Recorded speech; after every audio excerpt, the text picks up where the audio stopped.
ఎప్పుడన్నా సరే మనం సెటిల్ అవుతామా? హ్మ్. అసలు ఏంటి మన టార్గెట్ ఏంటి? మన గోల్ ఏంటి? హ్మ్. అసలు ఏమవుదామని వచ్చాం? ఏమవుతున్నాం? హ్మ్. అనే ఆలోచన వచ్చేదా మీకు? సింగింగ్ విషయంలో అదొచ్చేది. హ్మ్. ఎందుకంటే ఇప్పుడున్న ఆపర్చునిటీస్ గానీ హ్మ్. లేవు. ఏం అప్పుడు లేవు. టెలివిజన్‌లో షోస్ ఉన్నాయి.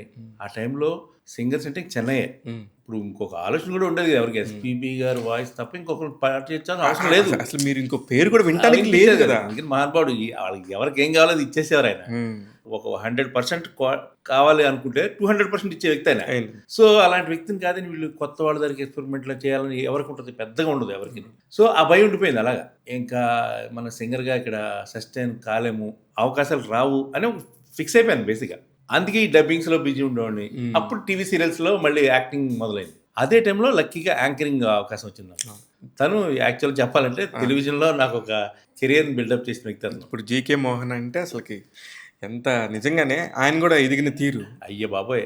నేనొక్కడినే కాదు. చాలా మంది ఇప్పుడు టెలివిజన్‌లో సూపర్ స్టార్స్ అందరిని అతను బిల్డ్ చేసిన వ్యక్తి. 'జీకే మోహన్' గారి వన్ అండ్ ఓన్లీ. పరిచయం చేసినోళ్ళే అందరూ కూడా. ఇప్పుడు మీతో పాటు సింగర్ 'సునీత' గారు కూడా అందరిని. సో, మేమంతా జీకే స్కూల్ పక్షులం అనమాట మేమందరం కూడా. ఓకే. స్కూల్ పిల్లలం. సో, కానీ జీకేకి ఏంటంటే ఒక ప్రత్యేకమైన అభిమానం ఉండేది నా మీద.